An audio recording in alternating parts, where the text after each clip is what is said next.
right. Well, happy Mother's Day, everybody.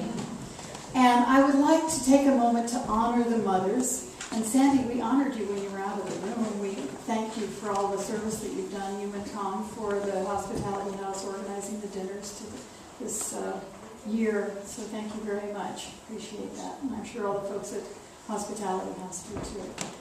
So I would just first of all like to invite all the mothers to stand. So will all the mothers stand? And stay standing. Yay, moms. Okay. And now, any stepmothers? Any stepmothers?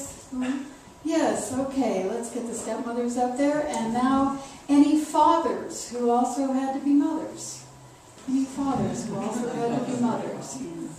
And any aunts and uncles who also had to sometimes play a part in the raising of their brother or sister's kids.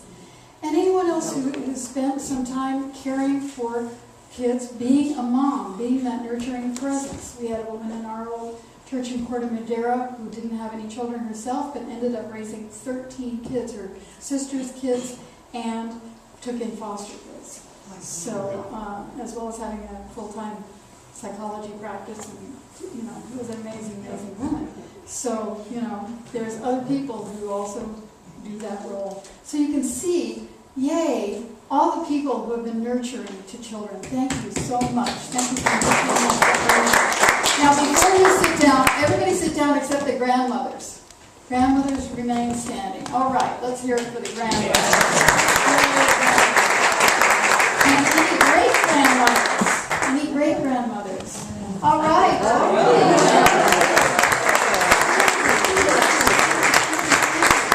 Ellie, great, thank you. All right. You had a mother, right? All right, we celebrate the mother. We celebrate the great mother. We celebrate that nurturing presence. And this week, this month, we are talking about understanding the soul. And we talked last week about this symbol that we use, which we call the teaching symbol, and how the soul is represented by that center part that connects the spirit to the form through this process of creation, through the law and the unformed substance. There is this field, Rupert Sheldrake calls it the morphogenic field, that contains some kind of intelligence that knows how to do stuff, how to bring it together, that operates according to laws, just like the laws of physics. There are also metaphysical laws that bring things into being, that bring the thought into reality. And so today we're talking about connecting with our soul, and that's really sort of a weird thing to say because we couldn't be unconnected from our soul if we wanted to be. Because we are encompassed in it. We separate the presence of God into three parts just for our understanding, so that we can understand the process of how our thought manifests into things. Because thoughts are things that are creative. So it's very interesting, because we're talking about Mother's Day, that the soul is also called the universal feminine, or the womb of the universe.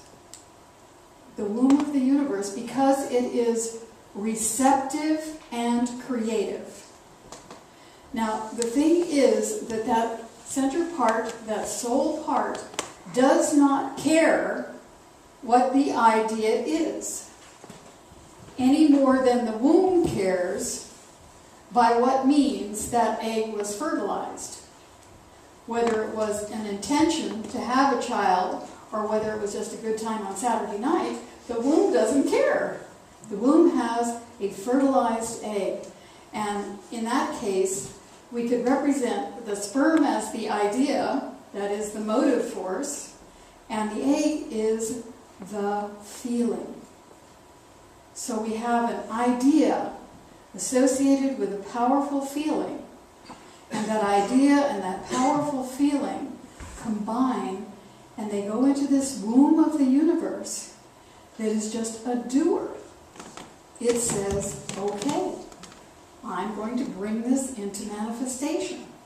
And so it does. It brings whatever it is into being, just like the womb would.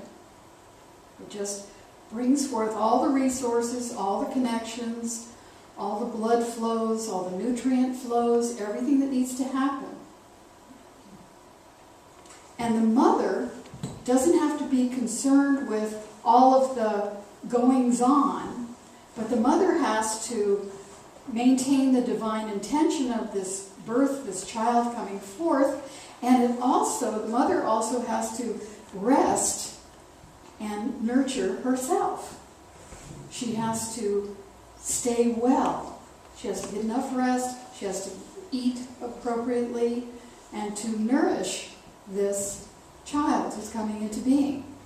Well, by the same token, when we have an idea that comes to us, an idea that we wish to manifest, we also need to release it into the law, and then our job is to really take care of ourselves, to rest, to nurture ourselves, and to know that this is happening, that this thing is being born, that this idea is taking place, and to remind ourselves that this is so, that this activity is taking place.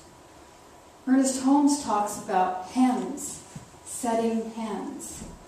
And so he says, when you set a hen, you stick the eggs into the hen, you stick the hen on the eggs, and the hen stays there for 21 days, warming those eggs.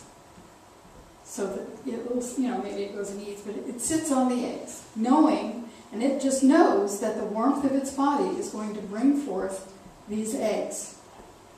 Now, we've probably speeded that process up, but anyway, in his time, it took 21 days for these eggs to hatch. And he has this great little write-up in this, he wrote this in the Science of Mind magazine, and this is from a book called The Essential, Ernest Holmes. He says, the hen sits on her eggs for 21 days and a brood of chickens is hatched. She is not a philosopher, she is not a spiritual genius, she's not even a scientist or a mathematician. She never heard of heaven or hell, but she knows how to set. She keeps one idea warm for 21 days without ever doubting that the warmth of her body penetrating the eggs will cause them to hatch. Who is there among us who can contemplate one idea for 21 days, keeping it warm, alive, awake, and aware through an inward feeling which broods over its own expectation? Let me read that again.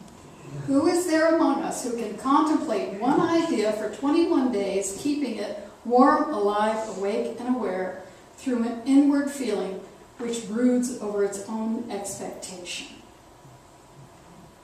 So it's about keeping that idea warm, keeping that idea alive, keeping that idea awake, reminding ourselves of that idea, reminding ourselves of what it is we want, rather than